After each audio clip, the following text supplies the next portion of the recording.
के बीच जहां चारों ओर मॉन्स्टर्स घूम रहे थे, एक ट्रक तेजी से सड़क पर भाग रहा था। अंदर 2 सर्वाइवर्स अपने परिवारों तक पहुंचने की होड़ में थे, लेकिन एक समस्या थी। मॉन्स्टर्स तेजी से करीब आ रहे थे। तभी मेन कैरेक्टर किम ने ट्रक का पिछला दरवाजा खोला और अपने सबस्पेस का इस्तेमाल करके पीछा कर रहे क्रीचर्स पर हर तरह का कबाड़ फेंकना शुरू कर दिया। खासकर रेफ्रिजरेटर्स, फ्रिज बहुत प्रभावी साबित हुए। मॉन्स्टर डॉग्स कुचले गए और सड़क पर बिखर गए। खतरा टल जाने के बाद अब उनके रास्ते में कुछ नहीं था। किम ने तो अपने सबस्पेस से एक कोक और एक डोनट भी निकालकर ड्राइवर को दिया ताकि वो थोड़ा रिलैक्स हो सके। लेकिन ये सिर्फ कोई सबस्पेस नहीं था, ये एक पूरा लॉजिस्टिक सेंटर था जो रिसोर्सेज को अनंत रूप से मल्टीप्लाई गुणा करने में सक्षम था, और वो सब कुछ हमारे हीरो के कंट्रोल में था। वो खुद भी किसी भी समय वहां छिप सकता था और यहां तक कि अपने दोस्तों को भी इस सेफ जोन में ला सकता था। तो उसे ऐसी अविश्वसनीय पावर कैसे मिली? ये सब कुछ ही दिन पहले शुरू हुआ था। कहानी हमारे 9 to 5 वर्कर किम से शुरू होती है, जो अपनी जॉब पर अपने एक क्लैंकर बडी रोबोट दोस्त से बात कर रहा है। वो लगातार बकबक किए जा रहा था, लेकिन रोबोट को कुछ समझ नहीं आ रहा था और वो उसे इग्नोर कर रहा था। ये फैसिलिटी ज्यादातर एआई रोबोट से भरी थी, इसलिए यही सब सोशल इंटरैक्शन उसे मिल पाती थी। हमारा लड़का आह भरता है क्योंकि वो इन सब क्लैंकर से थोड़ा परेशान था और इस तरह की जगह पर आने का रिग्रेट कर रहा था। बस 2 महीने पहले ही मिलिट्री से डिस्चार्ज होने के बाद वो होप और पैशन से भरा था। हालांकि ये ज्यादा दिन नहीं चला, क्योंकि जल्द ही उसे अपने माता पिता से एक टेक्स्ट मिला जिसमें बताया गया था कि वे एक अलग शहर में जा रहे हैं। इसका मतलब था कि हमारे लड़के को अपने स्कूल के पास एक स्टूडियो अपार्टमेंट में अकेले रहना होगा। उसके माता पिता ने पहले ही 6 महीने का रेंट भर दिया था और उसके पास अपनी मिलिट्री सर्विस की कुछ सेविंग्स भी थीं, लेकिन फिर भी उसे एक जॉब ढूंढनी थी। मेरे यार ने सोचा था कि सब कुछ सनशाइन एंड रेनबोज जैसा होगा, जब तक कि उसने सच में जॉब के लिए अप्लाई करने की कोशिश नहीं की। उसे तो इंटरव्यू से पहले ही रिजेक्ट कर दिया गया क्योंकि उसके पास अपनी उम्र से ज्यादा एक्सपीरियंस नहीं था। 1 महीना जल्दी बीत गया और वो अपना माइंड खो रहा था। उसने अपनी बहनों को टेक्स्ट किया, जिन्होंने उसे और भी ज्यादा मजाक उड़ाया। उनमें से एक ने एआई डिलीवरी कंपनीज के लिए अप्लाई करने का सुझाव दिया क्योंकि काम आसान था। इस तरह वो इस जगह पर पहुंच गया जहां वो असली लोगों के बजाय रोबोट से बात कर रहा था। जब वो विचारों में खोया हुआ था, तभी उसका मैनेजर उसके पास आता है और बताता है कि स्टॉक में ट्यूना कैन्स खत्म हो गए हैं। हालांकि रोबोट अभी भी दिखा रहा था कि कुछ बचे हुए हैं। वो उसे बॉक्सेस ढूंढने के लिए कहता है और इससे पहले कि हमारा लड़का जवाब दे पाता, मैनेजर चला जाता है। मेरा यार बस वहीं खड़ा रह जाता है, अपने मन में सोचता है कि ये आदमी तो रोबोट से भी ज्यादा ठंडा, निर्दयी है। वो स्टोर के पीछे जाता है और आखिरकार गुम हुए बॉक्सेस को ढूंढ लेता है। जैसे ही वो उन्हें निकाल रहा था, उसे अचानक दरवाजा बंद होने की आवाज आती है। पता चलता है कि उसके मैनेजर ने गलती से उसे फैसिलिटी के पीछे बंद कर दिया है। वो उसे कॉल करने की कोशिश करता है, लेकिन उसके फोन में सिग्नल नहीं था। हमारा लड़का अपनी फेट को एक्सेप्ट कर लेता है और थोड़ी देर के लिए पीछे चिल करने का फैसला करता है, क्योंकि ये इतना बुरा भी नहीं लग रहा था। वह अपनी बहन को एक सेल्फी भी भेजता है। अचानक वो उसे टेक्स्ट करती है कि उसने अपने घर के सामने एक बिल्डिंग कोलैप्स, इमारत ढहने की आवाज सुनी है। कुछ ही देर बाद उसे उसका कॉल आता है, लेकिन जैसे ही वो पिकअप करता है, पूरी फैसिलिटी हिलने लगती है और अलार्म्स बजने लगते हैं। वो घबरा जाता है क्योंकि स्टाफ हर किसी को इवैक्यूएट, बाहर निकलने का ऑर्डर देता है। बाहर निकलने का रास्ता ढूंढते हुए वो दरवाजा पीटने लगता है, मदद के लिए पुकारता है, लेकिन कोई फायदा नहीं होता। यहां तक कि उसके फोन बैटरी भी खत्म हो चुकी थी, इसलिए वो इमरजेंसी सर्विस को भी कॉल नहीं कर सकता था। बात को और बिगाड़ते हुए कोई बाहर से दरवाजे को वायलेंटली, हिंसक रूप से तोड़ना शुरू कर देता है। किम बेवकूफ नहीं है और अंदर ही अंदर वो जानता है कि अगर उसने वो दरवाजा खोला या कोई आवाज निकाली तो वो मर जाएगा। इसलिए वो शांति से बैठ जाता है और सब खत्म होने का इंतजार करता है। सौभाग्य से उसके लिए बैंगिंग, ठोकर मारना बंद हो जाती है और वह वेयरहाउस में 3 दिन तक फंसा रहता है। वो मान लेता है कि बाहर कुछ बड़ा चल रहा होगा, क्योंकि अभी तक कोई उसकी मदद के लिए नहीं आया था। हालांकि वेयरहाउस में फंसे रहना भी उसकी जान बचा गया था, इसलिए वो कंप्लेन नहीं कर सकता था। अपने फोन की बची हुई आखिरी बैटरी का इस्तेमाल करके अपनी बहनों को एक नोट भेजने के दौरान वो उम्मीद करता है कि उसके देश का कोई सोल्जर आकर उसे बचाएगा। अचानक उसके सामने एक सिस्टम नोटिफिकेशन पॉपअप होता है जो उसे सूचित करता है कि उसे चुना गया है और उसने एक एबिलिटी क्षमता अवेकन कर ली है। उसकी एबिलिटी डिस्क्रिप्शन में बताया गया है कि वो एक ऑब्जेक्ट को अपने सबस्पेस में स्टोर कर सकता है। अपने सामने सिस्टम स्क्रीन देखकर हमारा लड़का सोचता है कि उसने ऑफिशियली ट्वीकिंग शुरू कर दिया है और कैजुअली सिस्टम से पूछता है कि क्या वो पूरे लॉजिस्टिक सेंटर को सबस्पेस के अंदर डाल सकता है। सिस्टम आखिरी बार कॉन्फर्मेशन पुष्टि मांगता है और उसके हाँ कहने के बाद पूरा सेंटर हवा में वैनिश हो जाता है।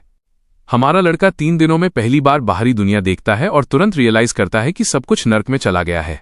सिस्टम उसे सूचित करता है कि ऑब्जेक्ट को सबस्पेस में शिफ्ट होने में कुछ समय लगेगा, लेकिन वह अभी अभी जो देखा है उससे बहुत विचलित था। अचानक उसके सामने एक विशाल शैडो छाया दिखाई देती है और पीछे देखे बिना भी हमारा लड़का बता सकता है कि ये कुछ अच्छा नहीं है। वो 1 सेकंड के लिए खुद को संभालता है और मदद के लिए चिल्लाते हुए जितनी तेजी से भागता है। पीछे मुड़कर देखते हुए वो नोटिस करता है कि उसका पीछा करने वाला क्रीचर एक ओगर है और उसकी स्पीड को देखते हुए वो जल्द ही उसे पकड़ने वाला था। उसके लिए यह लकी था कि सिस्टम सिंक्रोनाइजेशन खत्म कर देता है ठीक तभी जब ओगर उसे फाड़ने वाला होता है। वो जल्दी से कॉन्फर्मेशन मैसेज पर हाँ कहता है और एक पोर्टल के माध्यम से अपने ही सबस्पेस में टेलीपोर्ट हो जाता है। ओगर अभी भी बाहर था और वो उसे छेद के माध्यम से देख सकता था, लेकिन वो क्रीचर उसकी अनुमति के बिना अंदर नहीं आ सकता था। हालांकि ये सबसे चौंकाने वाली बात भी नहीं थी, क्योंकि हमारा लड़का पीछे देखता है और खुद को उसी लॉजिस्टिक्स सेंटर में खड़ा पाता है जिसे उसने मजाक में अपने सबस्पेस के अंदर स्टोर कर लिया था।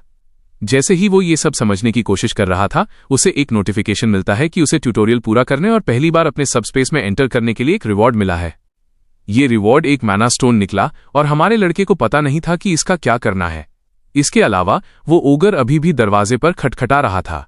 सेफ रहने के लिए वो सिस्टम से कंफर्म करता है कि क्रीचर को तब तक अंदर नहीं आ सकता जब तक उसे अनुमति न दी जाए। सिस्टम विंडो में देखते हुए वो लॉजिस्टिक सेंटर के कुछ स्टैट्स पढ़ता है। हमारा लड़का नोटिस करता है कि सेंटर में सिर्फ 2 मिनट बचे हैं और रोबोट से पूछता है कि इसका क्या मतलब है। रोबोट समझाता है कि सबस्पेस को ऑपरेशनल रखने के लिए उसे पावर देना जारी रखना होगा। ऐसा करने के लिए वो अपने मैना स्टोन्स का उपयोग कर सकता है, क्योंकि उनमें से एक फैसिलिटी को 24 घंटे तक चलाएगा। किम नोटिस करता है कि उसका रोबोट पाल अब ज्यादा स्मार्टर हो गया है। जब वे बात कर रहे थे तभी अचानक पावर बंद हो जाती है। रोबोट उसे चेतावनी देता है कि पावर के बिना कुछ फूड आइटम्स और खुद रोबोट को भी गंभीर डैमेज हो सकता है। जाहिर है, फैसिलिटी के अंदर एक डेडिकेटेड सिस्टम है जो ताज़ी वेजीज, मीट और यहां तक कि अन्य फूड आइटम्स को स्टोर और शिप करता है।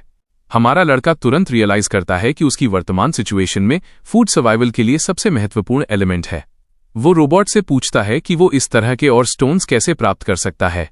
क्लैंकर बताता है कि और माना स्टोन्स प्राप्त करने के लिए उसे बाहर के मॉन्स्टर्स को मारना होगा। हमारा लड़का ये सुनकर थोड़ा शॉक्ड हो जाता है, लेकिन वो अभी के लिए फैसिलिटी को पावर देने के लिए अपने मैना स्टोन का उपयोग करने का फैसला करता है। उन चीजों से लड़ने के लिए उसे एक वेपन चाहिए था, इसलिए वो कुछ टूल बॉक्सेस को देखने लगता है। वो जानता था कि मॉन्स्टर्स पर पास से अटैक करना बहुत रिस्की है, इसलिए वो ऐसी चीजें ढूंढने लगता है जिन्हें वो दूरी से फेंक सके। हालांकि टूल्स के आकार को देखते हुए उसे यकीन नहीं था कि वे विशाल ओगर को कोई डैमेज पहुंचाएंगी। फिर भी हमारे लड़के के पास कोई और चॉइस नहीं थी और ऐसा भी नहीं था कि उसे एक ही शॉट में मारना था। इसलिए वो सोचना बंद करता है और ओगर पर एक एएक्स फेंकता है। जैसा कि उसने एक्सपेक्ट किया था, स्ट्राइक ने उसकी मोटी मसल्स को बहुत कम डैमेज पहुंचाया। ओगर को थोड़ी देर स्लैश करने के बाद वो बचे हुए स्टॉक की जांच करने के लिए वापस जाता है और रियलाइज करता है कि बॉक्स में केवल एक ही एक्स बची है। वो रोबोट से बचे हुए स्टॉक की जांच करने के लिए कहता है, जबकि वो सोच रहा था कि क्या उसे जॉइंट्स को टारगेट करने के लिए कुछ भारी इस्तेमाल करना चाहिए।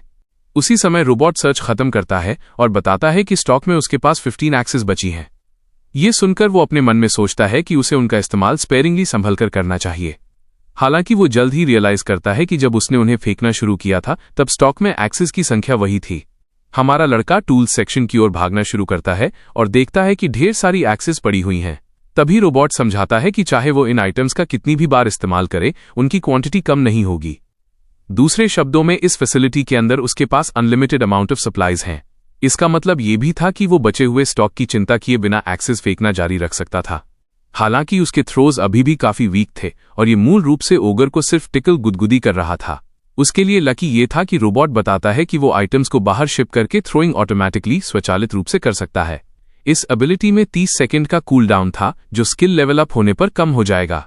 किसी आइटम को बाहर शिप करने के लिए उसे बस उस आइटम के बारे में सोचते हुए शिप इट डैश शिप हो जाएगा और वो ऑटोमेटिकली बाहर शिप हो जाएगा।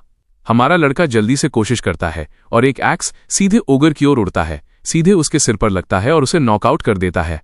किम स्पीड से बैफिल्ड हैरान हो जाता है और रोबोट से पूछता है कि क्या हो रहा है। पैक्स समझाता है कि शिपिंग की default speed 40 miles per hour पर सेट है, लेकिन वह अपने करंट लेवल पर इसे अधिकतम 50 मील प्रति घंटा तक बढ़ा सकता है। इसके अलावा अगर वो अपनी स्किल लेवल अप करना चाहता है तो उसे और माना स्टोन्स की जरूरत हो सकती है। उस पल हमारा लड़का आखिरकार पूरे गेम को समझ जाता है और बाहर जाने के लिए गियरिंग अप तैयारी शुरू कर देता है। उसे जिस भी चीज की जरूरत थी, जिसमें मैप भी शामिल था, वो पहले से ही फैसिलिटी के अंदर थी। वो बस अपनी डेस्टिनेशन को मार्क करता है और अपनी इलेक्ट्रिक बाइक पर जाने का फैसला करता है, क्योंकि बाहर की सिचुएशन को देखते हुए पैदल चलना अच्छा विचार नहीं था। हमारा लड़का ड्रामेटिकली अपनी बाइक सबस्पेस से बाहर निकालता है और सभी से कहता है कि वे इंतजार करें, क्योंकि वो उन्हें बचाने आ रहा है। आधे घंटे बाद मेरे यार ने पहले ही 12 ओगर्स को मार गिराया था।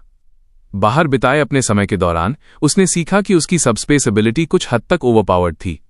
अंदर रहने से उसे मॉन्स्टर्स से प्रोटेक्शन मिलती थी, जबकि वो सेफ्टी से उन पर चीजें फेंक सकता था। भले ही शिपमेंट स्किल में 30 सेकंड का कूल डाउन और कुछ डिस्टेंस कंडीशन थी, वो अभी भी माना स्टोन्स का उपयोग करके इसे अपग्रेड कर सकता था। इसके अलावा उसके पास एक रिकॉल स्किल भी थी, जो आइटम्स को ऑटोमेटिकली वापस खींच लेती थी, जिससे वो मॉन्स्टर्स को 2 बार हिट कर पाता था। ये सिर्फ साधारण टूल्स पर ही काम नहीं करता था, वो इसका उपयोग माना स्टोन्स को भी रिकॉल करने के लिए कर सकता था, जिसका मतलब था कि उसे पूरी प्रोसेस में एक कदम भी बाहर नहीं रखना पड़ता था। अब तक उसने 13 माना स्टोन्स जमा कर लिए थे, और जब तक वो फैसिलिटी को चलता रख सकता था, तब तक उसे सर्वाइविंग में कोई परेशानी नहीं होगी। इन विचारों के साथ वो सबस्पेस से बाहर निकलता है, क्योंकि उसे अपने परिवार को भी अंदर लाना था। हालांकि वो जल्दी ही नोटिस करता है कि आसमान में कुछ ऊंचा उड़ रहा है और रियलाइज करता है कि ओगर्स ही केवल मॉन्स्टर्स नहीं थे जिनका उसे सामना करना था। जब वो वाइवर्न से विचलित था, तभी उसे दूरी से अजीब आवाजें सुनाई देती हैं। हमारा लड़का तुरंत जानता है कि कोई व्यक्ति मदद के लिए बुला रहा है। यकीनन एक बूढ़े आदमी का पीछा एक विशाल वाइवर्न कर रहा था और वो भागने के लिए बहुत धीमा था। मॉन्स्टर अपनी टेल का उपयोग करके उसे नीचे गिराता है और उसका पीछा करना जारी रखता है। उसके दोस्तों में से एक मदद के लिए दौड़ता है, लेकिन मॉन्स्टर कैजुअली उसे इग्नोर कर देता है और बूढ़े आदमी पर ही ध्यान केंद्रित करना जारी रखता है। वो आदमी सोचता है कि क्या वो बूढ़े आदमी को टारगेट कर रहा है, क्योंकि वो एक आसान प्रे शिकार है। अपने हाथों में नाइफ लिए हुए वो अटैक करने के बारे में सोचता है, लेकिन अंदर ही अंदर वो जानता है कि विशाल मॉन्स्टर का इससे कुछ नहीं बिगड़ेगा। जब ये सब हो रहा था, तभी दोनों आदमी दूरी से एक तेज रोशनी को करीब आते हुए नोटिस करते हैं। इससे पहले कि वे रिएक्ट कर पाते, कोई वाइवर्न पर एक AX फेंकता है और मॉन्स्टर को मौके पर ही मार गिराता है। हमारा लड़का कैजुअली अपनी बाइक पर आता है और उनसे पूछता है कि क्या वे ठीक हैं। दोनों आदमी पूरी तरह से हिल गए थे और पूछते हैं कि क्या वो सोल्जर है। वो अपनी यूनिफॉर्म की ओर इशारा करता है और समझाता है कि वो लॉजिस्टिक सेंटर के वेयरहाउस में काम करता है। इससे वे आदमी और भी ज्यादा सरप्राइज्ड हो जाते हैं और मान लेते हैं कि उसके पास कोई पावरफुल एबिलिटी होगी, क्योंकि उसने उस मॉन्स्टर को एक ही हिट में गिरा दिया। पता चलता है कि दोनों आदमियों में से एक के पास भी एक एबिलिटी है, लेकिन वो सिर्फ ड्राइविंग है और उन्हें उनकी सर्कमस्टेंसेस को देखते हुए अभी तक इसका इस्तेमाल करने का मौका नहीं मिला था। हमारा लड़का उनसे पूछता है कि क्या आसपास और कोई लोग हैं, और आदमी समझाते हैं कि बहुत सारे लोग खाना ढूंढने के लिए वेयरहाउस पर जमा हुए थे। हालांकि इसने कई मॉन्स्टर्स को भी आकर्षित किया, जिसके परिणाम स्वरूप ज्यादातर लोग मारे गए। वर्तमान में उनमें से केवल 15 बचे हैं और वे डिस्ट्रिक्ट ई में टर्मिनल बेसमेंट में छिपे हुए हैं। वे दोनों स्काउट जांच करने के लिए बाहर आए थे, ताकि किसी ऐसी सड़क का पता लगा सकें जिसका उपयोग वे कार्स चलाने के लिए कर सकें और खाना भी ढूंढ सकें। हालांकि वेयरहाउस बिल्डिंग कहीं गायब हो गई थी। वे आदमी उसे उनके साथ रहने का ऑफर भी देते हैं। हमारा लड़का कोई भी हेस्टी डिसीजंस, जल्दबाजी के फैसले नहीं लेना चाहता, इसलिए वो सोचता है